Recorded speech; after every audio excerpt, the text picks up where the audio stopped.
I was standing in the hallway with my phone still warm in my hand when he said it. Not shouted, not angry, just flat. I covered for you once. The house was quiet in that way that only happens after something has already broken. I could hear our mother breathing in the kitchen, slow and uneven, pretending not to listen. He didn't look at me when he spoke.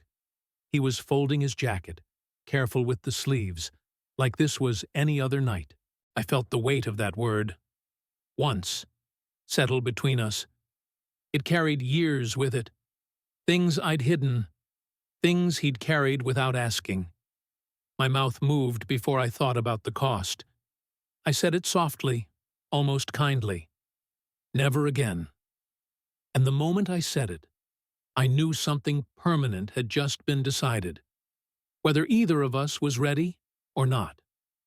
Before that night, our lives had been built on a quiet understanding that never needed words. I was the younger one, not by much, but enough that it became a role instead of a fact.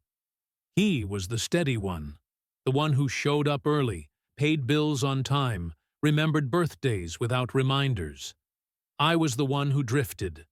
Not reckless exactly, just unfinished, always in between things. Jobs that didn't last, plans that needed more time, explanations that sounded better if you didn't examine them too closely. We grew up in a house where problems weren't discussed, only managed. Our father left early, not dramatically. He just stopped coming home one day. After that, our mother learned how to survive by keeping her voice level and her expectations low. She worked, cooked, paid what she could, and pretended the rest would sort itself out. My brother absorbed that lesson completely. Responsibility as a kind of silence. Do what needs to be done. Don't complain. Don't ask who should have done it instead. By the time we were adults, that pattern was set. He stayed close. I left, came back, left again. Every time I returned, the house felt slightly smaller, like it had learned to live without me and resented the adjustment. Still, my room was always there. Same dresser, same faint crack in the ceiling. Proof that someone expected me, even if they didn't say it out loud. The first time he covered for me, it didn't feel like a favor. It felt like correction. I'd missed something important. Money I'd promised, paperwork I'd delayed, a responsibility I'd quietly hoped would dissolve if I ignored it long enough. He stepped in without telling me right away. Fixed it. Smoothed it over. Told our mother what she needed to hear so she could sleep that night. When he finally mentioned it to me, it was days later, almost casually, as if he were reminding me to lock the door next time. I thanked him. I meant it. But I also absorbed the wrong lesson. I learned that there was room to fail as long as someone else could hold the weight. And he let me believe that, because saying no would have meant admitting limits. Limits he didn't think he was allowed to have. Over the years, that single moment stretched into a pattern. Not constant, not dramatic, just enough. He'd answer questions meant for me. Delay decisions so I wouldn't have to face them yet. Translate my silences into acceptable excuses. And each time, I told myself it was temporary. That I'd fix things before it mattered. That I wouldn't need him like that forever. What I didn't notice, or chose not to, was the cost. The way his shoulders tightened when my name came up. The way he paused before answering our mother, as if calculating how much truth she could afford. The way our conversations narrowed, becoming logistical instead of personal. We talked about schedules, repairs, obligations, never about us. By the time that night arrived, I still believed we were on the same side. That whatever happened, we'd handle it like we always had. Quietly. Together. I didn't understand that for him. The debt had already come due. The second time didn't announce itself as a second time. It came disguised as urgency, the kind that doesn't feel optional. I was supposed to handle it alone. I knew that. I even told myself I would. But the deadline crept closer, and every day I found a reason not to act. One more call tomorrow, one more document to find, one more night to think it through. Time, the way it always had with me, became something I assumed would bend. Then our mother got involved. She didn't confront me. She never did. She asked questions instead, gentle ones, while she stirred a pot on the stove or folded towels at the table. "Did you hear back yet?" "Do they know when it will be resolved?" I answered carefully, with enough confidence to end the conversation, but not enough detail to invite follow-up. I thought I was protecting her. What I was really doing was moving the problem closer to him. I realized that too late. One afternoon, I came home and found him sitting at the table with papers spread out in front of him. Not mine. Copies, neatly stacked. He hadn't told me he'd stepped in. He was already halfway through fixing it. When he looked up, there was no surprise in his face. Just fatigue. The kind that comes from recognizing a pattern you hoped had ended. He explained what he'd done, slowly, as if speaking too fast might turn into accusation. He hadn't had a choice, he said. They'd called the house, asked for me by name. Our mother had answered. That was the moment, apparently, when the silence stopped being manageable. He'd heard her voice change from polite to confused, and something in him had decided before his mind caught up. I felt cornered, even though no one was raising their voice. I told him he should have let me handle it, that he didn't trust me. The words came out sharp, defensive, already halfway to a fight. He didn't interrupt. He just kept his hands flat on the table like he needed the weight of them there. "I wasn't protecting you," he said finally. "I was protecting her." That landed harder than I expected. Because it was true. And because it made my role suddenly very clear. I wasn't the one being saved anymore. I was the one putting everyone else at risk by delaying, by avoiding, by assuming someone would absorb the impact.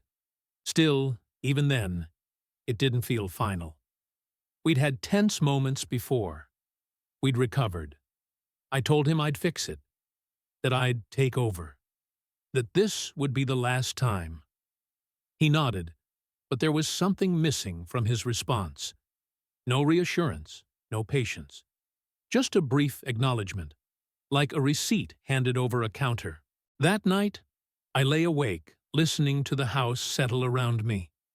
Pipes clicking, floorboards shifting, familiar sounds that suddenly felt borrowed. I knew something had shifted, even if I couldn't yet name it.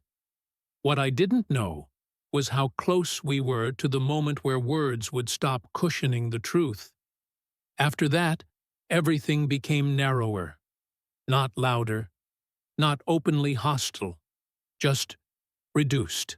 He stopped filling in the gaps for me, and I didn't notice right away because I was used to gaps being invisible. Calls went unanswered longer, messages were shorter. When our mother asked questions, he redirected them back to me with a calm that felt deliberate. "You should ask him. He's handling that." Each sentence landed like a quiet withdrawal. I tried to regain control the only way I knew how, by promising more than I could deliver.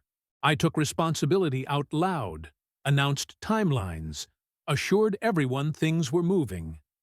I even believed myself for a while. But pressure has a way of exposing habits, and mine hadn't changed as much as I wanted to think. Deadlines approached. Excuses grew thinner.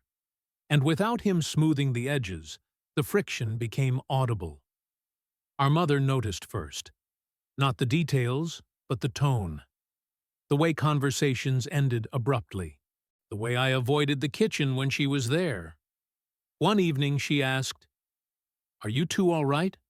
I said yes, too quickly. He didn't answer at all. He just kept eating, eyes on his plate, like the question hadn't been meant for him. The problem I'd sworn to resolve started circling back. Letters arrived. Messages followed. This time, they came addressed to me directly. I left them unopened longer than I should have, stacked on my desk like objects that might lose their power if I didn't acknowledge them. But power doesn't work that way. Eventually, our mother found one. Not the contents, just the envelope. My name printed too clearly to ignore. That was when the house changed. Not dramatically, no confrontation, just a shift in air. She became quieter, more careful with her words, like someone adjusting to a new kind of weather. I caught her watching me when she thought I wasn't looking, measuring something she didn't want to name. The guilt sat heavier than any argument could have. My brother didn't step in, even then, especially then. I could feel the restraint in him, like a muscle held tight on purpose. When I tried to explain, to pull him aside and tell him I had it under control, he listened without interruption, and then said nothing. No correction, no support, just silence where his solutions used to be. That silence forced things forward. The consequences I'd postponed started touching everyone. Schedules disrupted, plans delayed. Small inconveniences that added up to something harder to dismiss. Our mother began double-checking everything, asking for confirmations, writing notes to herself. The trust that once allowed her to rest had been replaced by vigilance. I told myself I still had time to fix it, that if I acted quickly enough, the damage would stay contained. But every attempt felt reactive, late, slightly off, and beneath all of it was the awareness that my brother was watching. Not to intervene, but to see whether I would finally carry what I'd been handing him for years. By then, the question wasn't whether things would come to a head. It was how much would be lost by the time they did. It happened on an ordinary evening, which somehow made it worse. No build-up, no warning. We were all in the house at the same time, each of us pretending that counted as harmony. Our mother was in the kitchen, moving slowly, careful not to disturb whatever balance she thought we were maintaining. I was in the hallway, phone in my hand, rereading a message that confirmed what I'd been avoiding. There was no more time, no extensions, no way to soften what was coming. He walked in just as I lowered the phone. He didn't ask what I was reading. He already knew. I could see it in the way his shoulders settled, like a decision had finally caught up to him. He took off his jacket and folded it over his arm, precise, deliberate. That small action felt heavier than any accusation. "I covered for you once," he said. Not loud, not angry, just stated. A fact placed between us.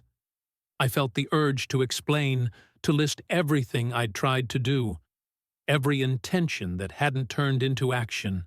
The words lined up in my throat, familiar and useless.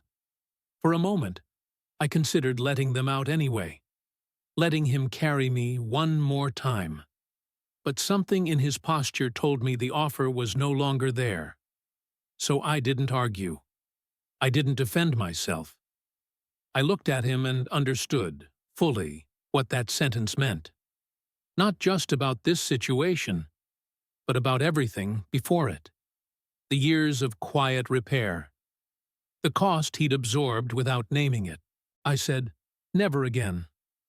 I kept my voice even, almost gentle, not as a challenge, as a line drawn too late but still necessary. The moment the words left my mouth, I felt the finality of them. Not relief, weight, the kind that doesn't shift once you accept it. He nodded once. No agreement, no forgiveness. Just acknowledgement. In the kitchen, our mother stopped moving. I heard it. The absence of sound, the pause she thought no one noticed. No one went to her. No one explained. The doors that closed that night didn't slam. They sealed. Quietly. Completely. After that night, nothing was repaired. It was simply reallocated. I handled what I had to handle. Not cleanly. Not without cost.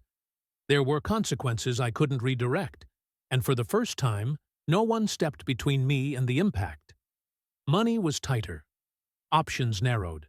Certain doors closed without ceremony. I learned what it felt like to answer questions without a buffer, to sit with discomfort instead of passing it along. My brother didn't punish me. He didn't withdraw from the house or turn cold. He stayed exactly where he'd always been, present, functional, composed. But the work he used to do for me was gone. Permanently. We spoke, but only about what was necessary. Logistics, schedules, practicalities. The easy shorthand we'd shared was replaced by formality, like two people relearning the rules of a shared space. Our mother adjusted in her own way. She stopped assuming, stopped smoothing.